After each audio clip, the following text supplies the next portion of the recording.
ពេលយើងបង្រៀនកូនយើងតាំងពីក្មេង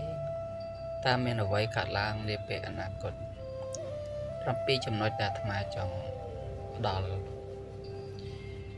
សារៈប្រយោជន៍ផ្ដល់ជាចំណេះដឹងទី1មានចរិតល្អនិងសុជីវធម៌ទី2ស្គាល់ខុសស្គាល់ត្រូវនិងចេះទទួលខុសត្រូវទី3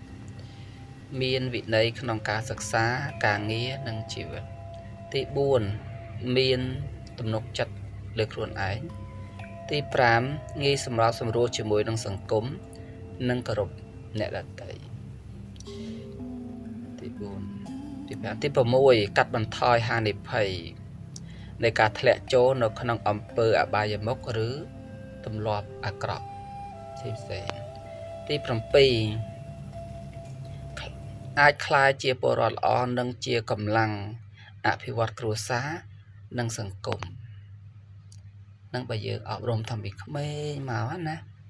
មានរបៀបតូចដែលយើងមើលរំលងបើអត់ធ្វើអាទុយហ្នឹងទេគឺអត់អា7ហ្នឹងគឺរឿងទៅអត់ហ្មង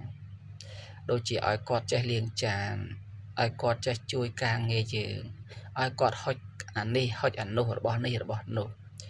ឲ្យគាត់បញ្យល់អប់រំគាត់ថាធ្វើអញ្ចេះមិនល្អទៅក្នុងសង្គមគេមិនរាប់គេមិនរកគេមិនវាគេថាខូចអនាគតគ្រឿងញៀនគឺអីហ្នឹងត្រូវនិយាយទាំងអស់ឲ្យគាត់ខ្លាចឲ្យគាត់ភ័យខ្លាចឲ្យគាត់យល់ដឹងណាលាងចានដាំបាយ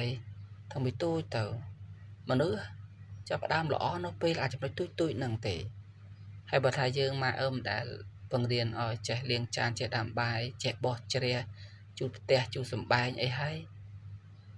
អា7ចំណុចសំខាន់ធំមិញណាសម្រាប់ឲ្យខ្លាចជាចលករក្នុងសង្គមទៅអនាគតអត់អាចទៅរួចទេ